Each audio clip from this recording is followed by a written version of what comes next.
અને બાળકો અહીંયા જે રચના સદસ્ય અંગો છે એ અપસારી ઉદ્વિકાસ દર્શાવે. અપસારી ઉદ્વિકાસ શું છે એની ચર્ચા આપણે આગળ કરશું.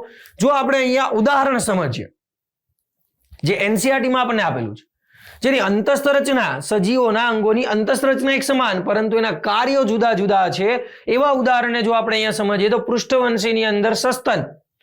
જો પૃષ્ઠવંશીના મગજની આપણે વાત કરતા હોઈએ તો મત્સ્યમાં જોવા જાવ ઉભયજીવી છે, એ સાથે સાથે સરીસૃપ, વિહગ અને સસ્તન, આ દરેકની અંદર મગજની જે રચના છે એ ચેતાકોષો દ્વારા તૈયાર થઈ.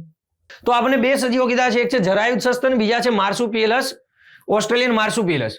જો જરાયુધ સસ્તનની વાત કરીએ તો અંતસ્થ રચનાની દ્રષ્ટિએ આ સજીવો જરાયુ ધરાવે છે, પ્લેસેન્ટા ધરાવે, અને માર્સુપિયલસ, ઓસ્ટ્રેલિયન માર્સુપિયલસ મતલબ કે કોથળીધારી સસ્તન.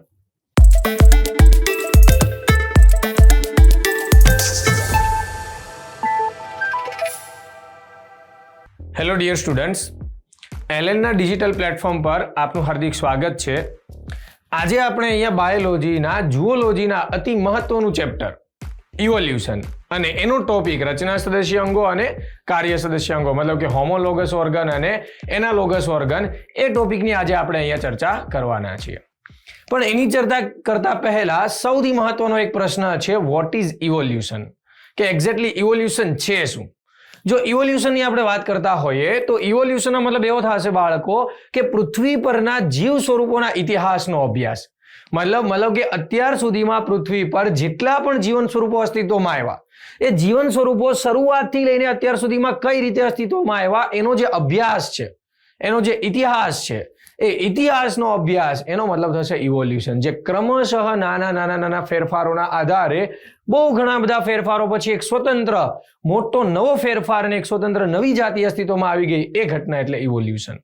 તો ઇવોલ્યુશનને જો આપણે ધ્યાનમાં રાખીએ તો અહીંયા તમે એક વસ્તુ સમજી શકો કે જો બેકગ્રાઉન્ડની અંદર ચાલતી ઇમેજ અથવા તો એનિમેશનને તમે ધ્યાનમાં લ્યો તો એની અંદર તમને અહીંયા એક તો જીરાફમાં થતું ઇવોલ્યુશન, બીજું માનવમાં થતું ઇવોલ્યુશન, અને એની સાથે સાથે ઇક્વસ અથવા તો ઘોડાની અંદર કઈ રીતે ઇવોલ્યુશન થયું અને આધુનિક રીતે કઈ રીતે આ સજીવો તૈયાર થયા, એ વસ્તુ અહીંયા ક્લિયરલી દેખાડેલી છે. હવે જો આપણે વાત કરતા હોય તો મેં પહેલા કીધું એમ કે બે મહત્વના ટોપિકની આપણે ચર્ચા કરવાના છીએ. પહેલો જે ટોપિક છે હોમોલોગસ ઓર્ગન. હોમોલોગસ ઓર્ગન મતલબ શું થશે? રચના સદસ્ય અંગો.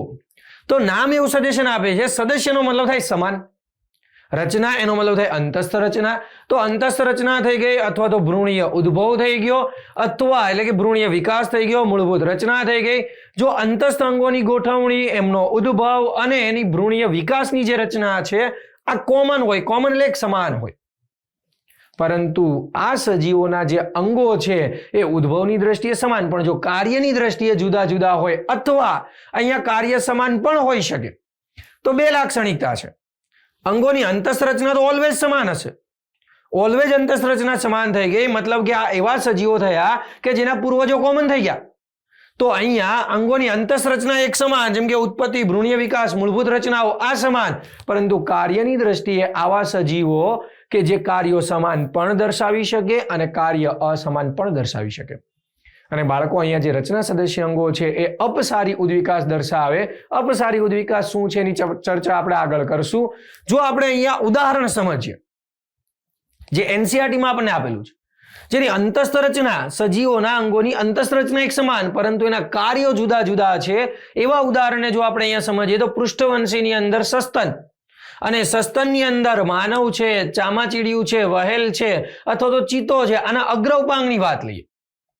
જો આમના અગ્ર ઉપાંગોને જોવામાં આવે તો એના અગ્ર ઉપાંગોની જે અંતસ્થ રચના છે કે આ જે અસ્થિઓની ગોઠવણી છે કે જે અંદર માનવ લઈ લ્યો, ચિત્તાને લઈ લ્યો, વહેલ અને ચામાચીડિયું, આના અંતસ્થ જે ગોઠવણીની બાબત આપણે જોવા જઈએ તો અહીંયા સૌથી પહેલું જે અસ્થિ આવશે ભુજાસ્થિ, એના પછીના બે અસ્થિ અરીય અસ્થિ અને પ્રકોષ્ઠાસ્થિ, એના પછી કાંડામાં જોઈએ તો મણિબંધાસ્થિ, અહીંયા ધ્યાનમાં રાખીએ તો હથેળીવાળા ભાગે પશ્વ મણિબંધાસ્થિ, એની સાથે સાથે અંગુલ્યાસ્થિ. તો જો આ બધા જ અસ્થિઓની અંતસ્થ રચના જોવા જઈએ તો આ અંતસ્થ રચના કેવી થઈ ગઈ? એક સમાન. પરંતુ બાળકો અહીંયા જોવા મળતા દરેક અંગોના જે કાર્યો છે અલગ છે. જેમ કે પૂર્વજો તો કોમન થઈ ગયા, પણ કાર્ય પગનું કયું? દોડવાનું. પાંખોનું કાર્ય જોવા જઈએ તો ઉડવા માટેનું કામ. વહેલ માછલીના જે ફ્લિપર્સ છે, ફ્લિપર્સનું કાર્ય જોવા જઈએ તો એ તરવાનું કામ કરે. અને માનવના જે અગ્ર ઉપાંગો છે, માનવના અગ્ર ઉપાંગો કોઈ પણ કાર્ય કરી શકે. તો બાળકો અહીંયા જે રચના થઈ ગઈ જેની અંતઃરચના સમાન પરંતુ કાર્યો અલગ અલગ, અને આ અંગો મેં કીધું હતું એમ કેવા પ્રકારના ઉદ્વિકાસની સાબિતી આપે? અપસારી, મતલબ કે ડાયવર્જન્ટ ઇવોલ્યુશન, જેની ચર્ચા હમણાં આપણે આગળ કરશું. ઓકે, આ તો થઈ ગયા પ્રાણીની વાત. પણ આવું વનસ્પતિમાં જોઈએ તો વનસ્પતિમાં પણ આવી લાક્ષણિકતા જોવા મળે, જેમ કે બોગનવેલ અને કુકુરબીટા. જો બોગનવેલ અને કુકુરબીટાને જોવા જઈએ તો કુકુરબીટાની અંદર સૂત્રાંગો અને બોગનવેલની અંદર ધ્યાનમાં રાખીએ તો પ્રકાંડ કંટક. બંને પ્રરોહની રૂપાંતરિત રચના, મતલબ કે બંને પ્રકાંડની રૂપાંતરિત રચના, તો અંતઃરચનાની દ્રષ્ટિએ બંને પ્રકાંડ છે. પરંતુ જો કાર્યની દ્રષ્ટિએ જોવા જઈએ તો આ સૂત્રાંગો છે આરોહણનું કાર્ય કરશે અને આ જે કંટક છે એ રક્ષણનું કાર્ય કરશે. તો કાર્ય બંનેમાં કેવા થઈ ગયા? જુદા જુદા, પણ અંતઃરચના કેવી થઈ ગઈ? એક સમાન. તો આવા અંગો એટલે કે રચના સદસ્ય અંગો અથવા તો હોમોલોગસ ઓર્ગન. આની સાથે સાથે બીજા ઉદાહરણની આપણે ચર્ચા કરીએ કે જેમાં અંતઃરચના સમાન હોય પરંતુ કાર્ય પણ સમાન હોય. તો બંને લાક્ષણિકતા સિમિલર હોય. જો એવી બાબત આપણે જોવા જઈએ તો પૃષ્ઠવંશીના હૃદય. જો પૃષ્ઠવંશીના હૃદયને તમે જોવા જાઓ તો હૃદયની રચનામાં હૃદયના ઉપરના બે ખંડો જે કર્ણકો, નીચેના બે ખંડો ક્ષેપક, મતલબ કે કર્ણક અને ક્ષેપકની હાજરી હોય. હૃદયનું કામ કયું? તો કે હૃદયનું કામ છે રુધિરનું પમ્પિંગ કરવું. તો દરેક સજીવ તમે લઈ લો પૃષ્ઠવંશીની અંદર, પછી એ મત્સ્ય હોય, ઉભયજીવી હોય, સરીસૃપ હોય, પક્ષી હોય કે સસ્તન હોય. આ ફરક અહીંયા એટલો છે કે મત્સ્યમાં હૃદય બે ખંડ વાળું, ઉભયજીવીમાં ત્રિખંડી હૃદય, સરીસૃપની અંદર ત્રિખંડી અપવાદરૂપ છે મગર એલિગેટર, ચતુષ્ખંડી. પક્ષીની અંદર ચતુષ્ખંડી હૃદય, સસ્તનમાં ચતુષ્ખંડી હૃદય જે આપણામાં જોવા મળે. પરંતુ આ દરેક સજીવમાં જો હૃદયનું કાર્ય જોવા જાવ તો એક સમાન, ઉદ્ભવની દ્રષ્ટિએ એક સમાન ગર્ભીય વિકાસ થઈ ગયો. તો અંતઃરચના સમાન, કાર્ય સમાન. તો આવા પ્રકારની લાક્ષણિકતા, જેને કેવા અંગો આપણે કહીએ બાળકો? રચના સદસ્ય અંગો. આજ સિવાય બીજું ઉદાહરણ જોવા જઈએ તો પૃષ્ઠવંશીના મગજ. જો પૃષ્ઠવંશીના મગજની આપણે વાત કરતા હોઈએ તો મત્સ્યમાં જોવા જાવ ઉભયજીવી છે, એ સાથે સાથે સરીસૃપ, વિહગ અને સસ્તન. આ દરેકની અંદર મગજની જે રચના છે એ ચેતાકોષો દ્વારા તૈયાર થઈ. કાર્ય બધામાં સંકલન સહનિયમનનું કાર્ય કરી શકે. તો અહીંયા અંતઃરચના પણ સમાન થઈ ગઈ, કાર્ય પણ સમાન થઈ ગયા. આ જ પ્રકારે જો આપણે વનસ્પતિમાં આવા ઉદાહરણ જોઈ શકીએ. એની સાથે સાથે જો નર અને માદાને આપણે જોવા જઈએ તો નરમાં શુક્રપિંડ, માદામાં અંડપિંડ. વનસ્પતિમાં આવા સમાન અંતઃરચના, સમાન કાર્ય સાથેના ઉદાહરણ જોઈએ તો પ્રકારની અંદર બટાટા અને આદુ. બંને પ્રકારની રચના, બંને ખોરાક સંગ્રહનું કામ કરે. મૂળની અંદર મૂળો અને ગાજર, બંને મૂળની રચના, બંને ખોરાક સંગ્રહનું કામ કરે. તો અહીંયા જો બાળકો આપણે જોવા જઈએ તો અંતઃરચના સમાન, કાર્ય સમાન એવા પણ ઉદાહરણની આપણે ચર્ચા કરી, જેમાં અંતઃરચના કે ઉત્પત્તિ સમાન, કાર્ય અસમાન. આવા પ્રકારના અંગો એટલે કે હોમોલોગસ ઓર્ગન અથવા તો રચના સદસ્ય અંગો. તો અહીંયા ખાસ ધ્યાનમાં રાખજો બાળકો કે રચના તો ઓલવેજ સમાન હશે, કાર્ય સમાન કે અસમાન હોઈ શકે. અને આવા અંગોને ધ્યાનમાં રાખીએ તો રચના સદસ્ય અંગો. ઓકે, હવે અહીંયાથી આપણે આગળ વધીએ. અહીંયાથી આગળ વધીએ તો બીજી લાક્ષણિકતા સમજીએ, કાર્ય સદસ્ય અંગો. કાર્ય સદસ્ય અંગો એટલે શું? કાર્ય સદસ્ય અંગો મતલબ કે એનાલોગસ ઓર્ગન, એવી બાબત કે જેની અંદર કાર્ય સમાન પરંતુ અંતઃરચના અહીંયા સમાન હોતી નથી, ઉત્પત્તિ અહીંયા સમાન હોતી નથી, મૂળભૂત રચના અહીંયા સમાન હોતી નથી, અંગોની સેમ પ્રકારની ગોઠવણી અહીંયા જોવા મળતી નથી, પણ હા કાર્ય સમાન. ધારો એક સિમ્પલ વસ્તુ વિચારો બાળકો કે કોઈ એક એવો વસવાટ છે, કોઈ એક એવું આવાસસ્થાન છે કે જે આવાસસ્થાન કે જે વસવાટની અંદર એક કરતા વધુ જાતિના સજીવો વસવાટ કરે. હવે સેમ વસવાટ છે અને એ જ વસવાટમાં જો એક કરતા વધુ જાતિના સજીવોને વસવાટ કરવો હોય તો એને કાર્યો સમાન દર્શાવવા પડે. ધારો કે સિમ્પલ એક્ઝામ્પલ વિચારો, ધ્રુવ પ્રદેશ છે અને એ ધ્રુવ પ્રદેશની અંદર એક કરતા વધુ પ્રકારના સજીવો વસવાટ કરે. તો ધ્રુવ પ્રદેશની અંદર મે બી સજીવની અંતઃરચના અલગ હોય, અંગોની અંદરની ગોઠવણી અલગ હોય, પરંતુ એનું કાર્ય કેવું હશે? સમાન. કેમ કે એક સમાન વસવાટમાં રહેવા માટે એક સમાન પ્રકારનું કાર્ય દર્શાવવું પડે. તો આવા અંગો કે જે કાર્યની દ્રષ્ટિએ સિમિલર છે પરંતુ અંતઃરચનાની દ્રષ્ટિએ સમાન હોતા નથી, તો આવા અંગોને કેવા અંગો કહેવાશે બાળકો? તો કે આવા અંગોને કહેવાશે કાર્ય સદસ્ય. મતલબ કે આ અંગોમાં સામાન્ય પૂર્વજ છે એ હોતા નથી, એટલે કે એક સામાન્ય વંશ અહીંયા જોવા મળતો નથી. કેમ કે મેં પહેલા કીધું એમ એક કરતા વધુ જાતિ એક સમાન વસવાટમાં જેના પૂર્વજો કોમન હોતા નથી. તો આવા પ્રકારના અંગો એટલે કાર્ય સદસ્ય અંગો, અને આ અંગો છે અભિસારી ઉદ્વિકાસ દર્શાવે, કોન્વર્જન્ટ ઇવોલ્યુશન.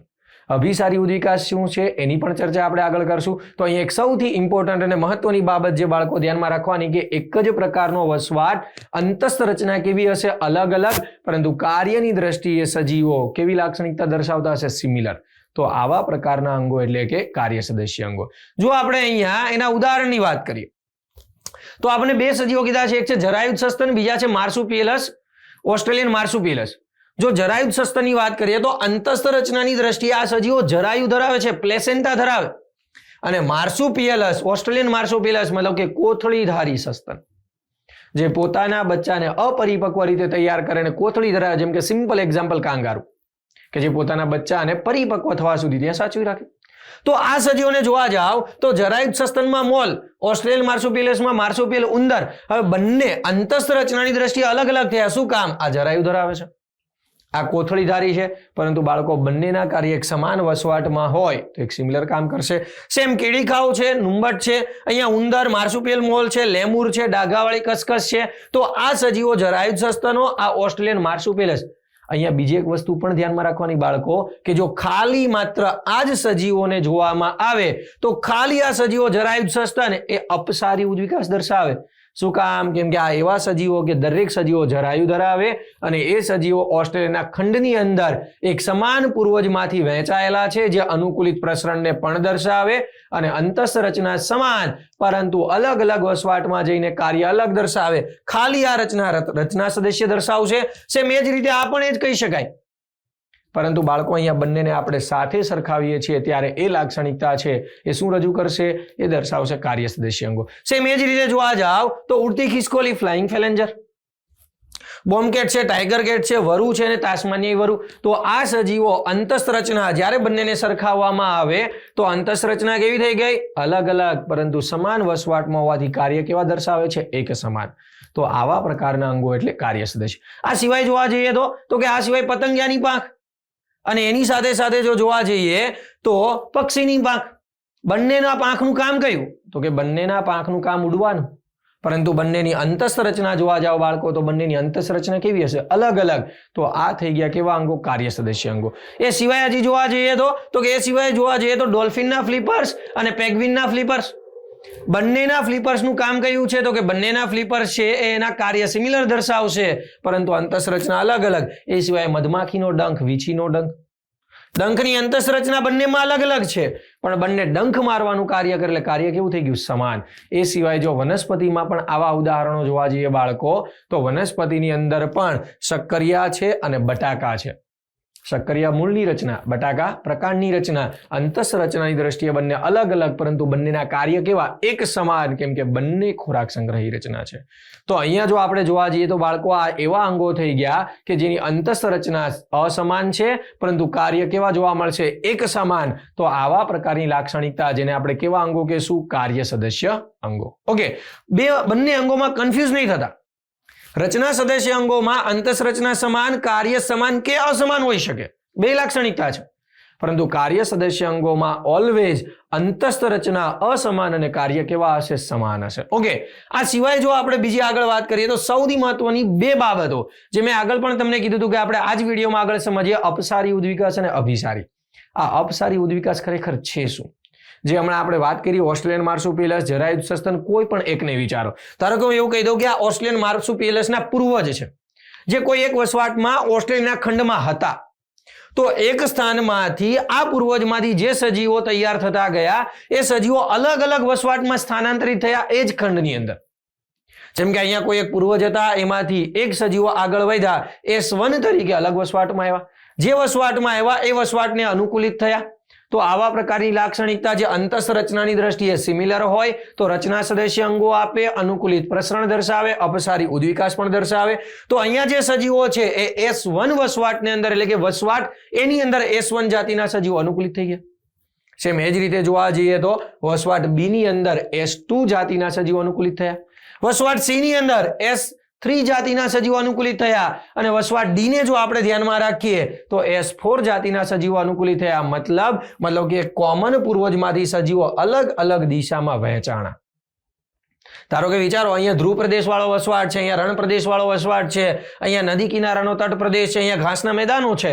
તો ચારેય વસવાટ અલગ અલગ પણ પૂર્વજ કેવા? કોમન. પૂર્વજ કોમન હોય તો આવા પ્રકારની લાક્ષણિકતા એ રચના સદસ્ય અંગો પણ આપે, અપસારી ઉદ્વિકાસ પણ આપે અને આને જ બાળકો અનુકૂલિત પ્રસરણ પણ કહેવાય. આ જ લાક્ષણિકતા ઓસ્ટ્રેલિયામાં ઓસ્ટ્રેલિયન માર્સુપિયલસમાં જોવા મળે.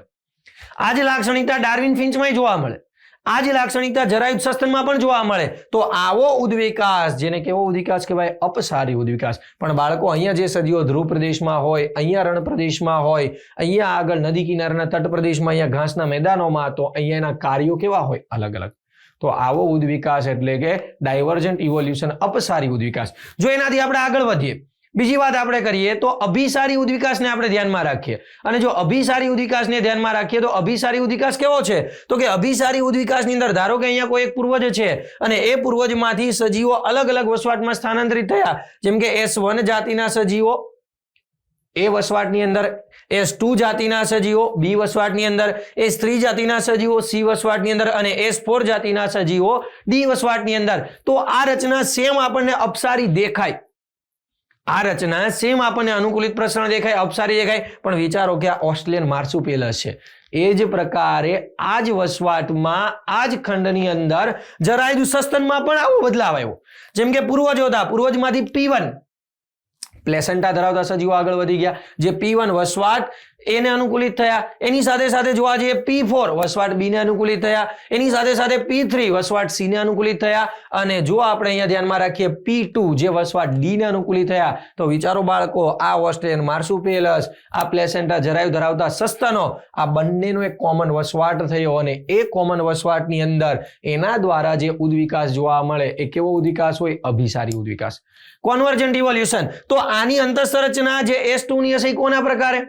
તો કે S2 ની એના પૂર્વજના પ્રકારે, જેમ કે ઓસ્ટ્રેલિયન માર્સુપિયલસ આપણે લઈએ તો એના પ્રકારની. અહીંયા P2 છે એના પૂર્વજો જરાયુજ ધરાવતા સસ્તનો, તો આની અંતઃસંરચના જરાયુજ ધરાવતા સસ્તનો પ્લેસેન્ટા સાથેની. પરંતુ બાળકો સેમ વસવાટમાં બંને હોય તો બંને કાર્યો કેવું કરતા હોય? એક સમાન કાર્ય કરતા હોય, અને સમાન કાર્ય કરતા હોય પણ અંતઃસંરચના જુદી, તો કાર્ય સદસ્ય અંગો પણ કહેવાય અને અભિસારી ઉદ્વિકાસ. આવા પ્રકારના ઇવોલ્યુશનને કહી શકાય. તો બાળકો, રચના સદસ્ય અંગોમાં અપસારી ઉદ્વિકાસ હતું અને કાર્ય સદસ્ય અંગોની અંદર અભિસારી, જેને કોન્વર્જન્ટ ઇવોલ્યુશન. તો બે મહત્વની બાબત થઈ ગઈ. માત્ર તમે ખાલી આને લઈ લ્યો, ખાલી આને, S જાતિના સજીવોને, તો એ અપસારી ઉદ્વિકાસ છે, અનુકૂલિત પ્રસરણ છે, અને એની સાથે સાથે રચના સદસ્ય છે. પણ બંનેને સાથે સરખાવીએ કોમન વસવાટની અંદર, ત્યારે કેવું થઈ જશે? અભિસારી ઉદ્વિકાસ. ઓકે, તો બાળકો, આ બે અતિ મહત્વના ટોપિક હતા જેમાંથી દર વર્ષે નીટમાં પ્રશ્ન પૂછાય છે. તો આવા ને આવા વિડીયો જોવા માટે અમારી સાથે જોડાયેલા રહો, એલએન ડિજિટલ પ્લેટફોર્મ સાથે જોડાયેલા રહો. Thank you so much.